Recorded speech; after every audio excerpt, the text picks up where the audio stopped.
هاي يا حلوين، ازيكم؟ النهاردة فيديو جديد. فيديو النهاردة هيبقى روتين كده ليوم الجمعة. بعمل ايه من قبل ما اصحى وبنظم ازاي الوقت. طبعا لو اول مرة بتشوفوا القناة متنسوش تعملوا لايك وشير وسبسكرايب. انا هنا صحيت، اول حاجة عملتها بصراحة كنت عايزة افوق، صبيت قهوة وعملت اكلت معاها تمر. ده تمر جاي من السعودية، باللوز، طعمه حلو جدا. وبعد كده طبعا اول حاجة هبدأ يعني يوم الجمعة كده بحب اشغله قوي، بحب اشغل البخور. فعايزة اقول لكم الفحم بتاع البخور ده حلو جدا جدا، بيبقى عليه طبقة سيلفر وبيتولع بسرعة ومش بيعمل دخان ولا ريحة ولا اي حاجة يعني وحشة، بالعكس حلو جدا. انا بس مجرد كده بالمسدس ده بولعه وبحط عليه البخور، مش قادرة اقول لكم الريحة بتبقى تحفة ازاي وبيفضل وقت طويل. اول حاجة انا هبدأ بعمايل التتبيلة دي من بالليل، علشان تاني يوم يكون طعم الديك الرومي متشرب كويس. انا عندي هنا ده عصير بصل، هستخدم 2.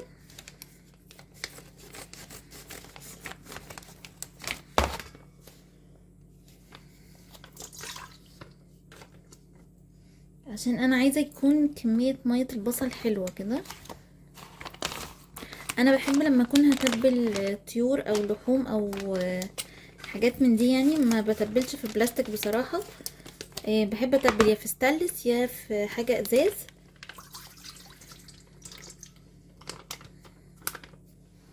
علشان ما يبقاش فيها مسامات يعني، ويبقى فيها ريحة او حاجة بعد كده. هضيف عليها كمان عصير ليمونتين كبار. انا طبعا كل ده عشان لو اي زفارة، اي حاجة مش كويسة تطلع، ما يبقاش فيها اي ريحة او اي طعم وحش. انا مش لاقيه بس اللي بعصر بيها.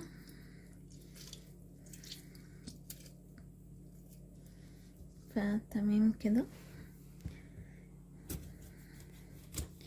ده اللي هنقع فيه الديك. وكل ما نقعنا كل ما بناخد طبعا طعم من جوه احلى كتير جدا. يعني انا لو بعمل ديك كبير، عايزه اقول لكم ان انا بجيب حقنه التتبيل وبصفي التتبيله دي كويس قوي قوي قوي، وبفضل ادخلها جواها، عشان الصدر طبعا بيبقى كتير يعني. تمام، هنجيب بس منديل. هحط بقى برضو نطرة صغيرة جدا من الخل، يعني حوالي معلقة كبيرة.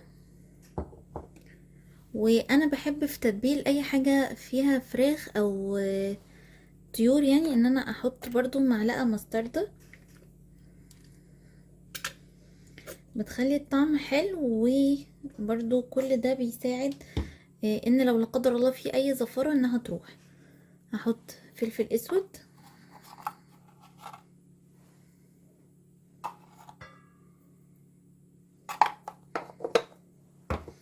وملح. انا هنا بستخدم ملح الهيمالايا، فهحط كده برضو شوية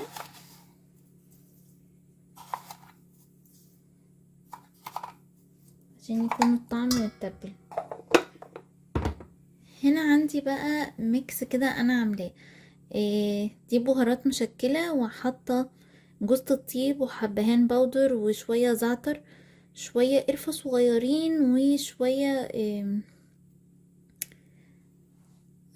جنزبيل.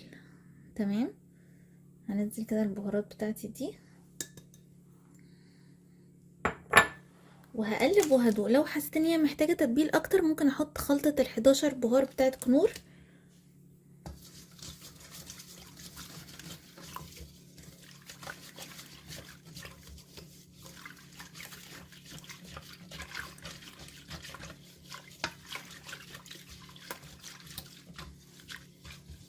طبعا ريحة التتبيلة بتطلع من دلوقتي، مش قادرة اقولكم قد ايه حلوة. انا هحط شوية زيت كمان صغيرين في التتبيلة عندي.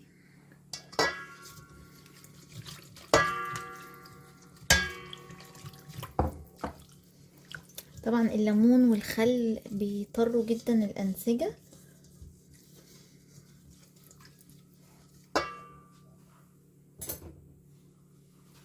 ندوقها كده قبل ما احط فيها اي حاجة.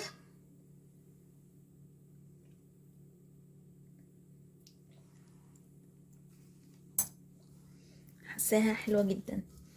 هعمل ايه بقى؟ الديك بكون غسلاه كويس جدا جدا جدا، وفي نفس الوقت بحط عليه سوري، الديك بكون غسلاه كويس قوي قوي ومنشفاه مفيهوش نقطة مية. نقطة المية بتخف التتبيلة دي وبتخلي الطعم مش احلى حاجة خالص. فهغسله ونيجي نحطه مع بعض. هنا انا غسلته وجبته، ده مش مربوط، ده صدر كده على بعضه، وعملت بس فيه بالسكينة فتحات كده صغيرة بحيث ان التتبيلة تخش فيه. هحاول اضغط. هنا بقى بعد ما عدى عليه يعني 24 ساعة في التلاجة، انا نقلته في كيس حراري بتاع الفرن، ده بيبقى شكله. وهبدأ اقفل عليه الكيس، وحطيت التتبيلة كمان، المية بتاعة البصل وكل البهارات اللي كانت معاه. هبدأ بقى ألمه وأعمل فيه فتحات، وهدخله على فرن درجة حرارة 200 علشان يعني تكون مش عالية قوي وفي نفس الوقت مش واطية قوي. وبعد نص ساعة كده هنزلها ل180، واسيبه بقى لغاية اما وشه ده يتحمر ويستوي ويبقى شكله كويس قوي معاه. للرز بقى عشان اعمل الخلطة اللي عليه، انا غسلت كبد وقوانص ونقعاهم دلوقتي في خل وملح وحاجات كده تظبطهم شوية، ومجهزة بصل وورق لورا، فلفل وملح، وده حبهان باودر، وفصين مستكة. هسلقها كويس، انا بحبها مسلوقة بصراحة، بحس ان هي بتفضل جوسي كده. وبحمرها بس في معلقة زبدة سمنة زيت زي ما تحبوا، والمكسرات معاها. فانا هسلق بقى الكبد والقوانص واوريكم كده الرز بقى هنعمله ازاي. هعمل دلوقتي بقى الرز. فانا هعمل الرز الشرقي ده من الضحى. ده المفروض ان هو جواه عبوتين، بيكون الرز كده فاكيوم والبهارات بتاعته. طبعا انا جربت منهم حاجات قبل كده، جربت الرز المحشي وجربت بتاع الصيادية، كانوا حلوين جدا، فقلت هجرب ده. وفي كمان اخر نوع اللي هو الكبسة جبته برضو، قلت هجربه كده ان شاء الله معاكم. بس فتحت الرز وانا حاطه الحله عندي هنا بتسخن. انا هعمله كله المره دي، فهاجي بس بقى في الحله هنا هحط كده شويه من الزيت،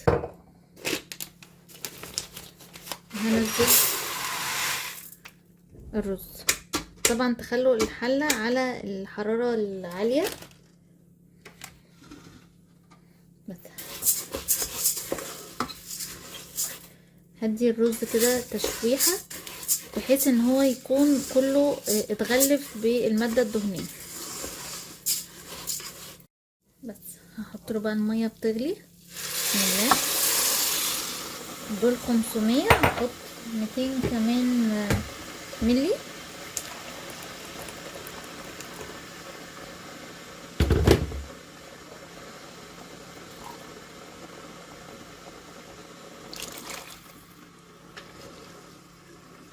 وهقلب كده تقليبه بسيطه.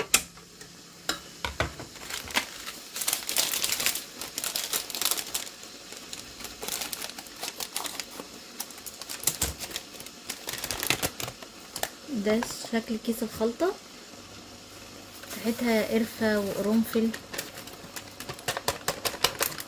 بس المفروض بقى ما نحطش ملح وما نحطش اي حاجة. هقلب بس كده علشان تتوزع فيه كله.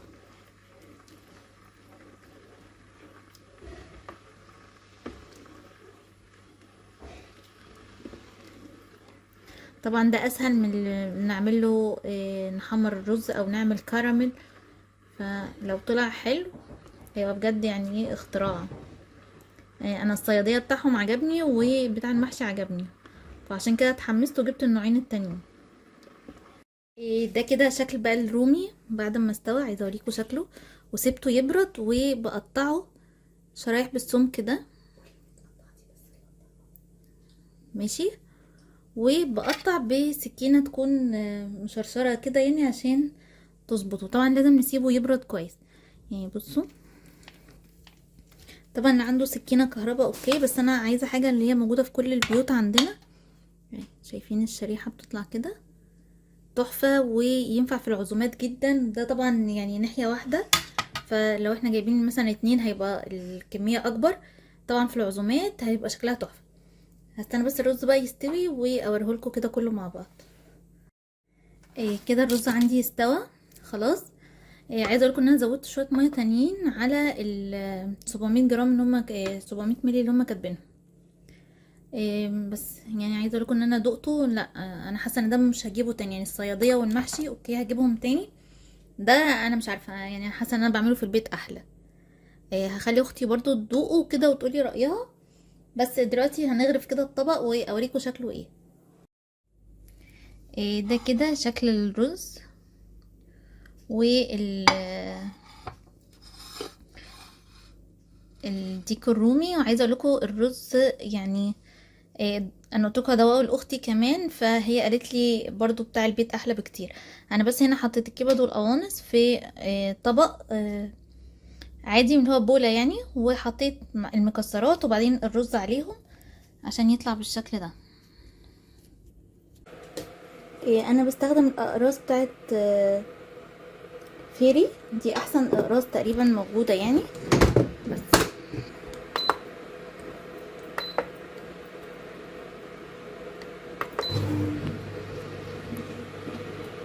روقت بقى كده الرخامه كلها خلاص، وحطيت المواعين في الغسالة وشغلتها، وصبيت كوباية شاي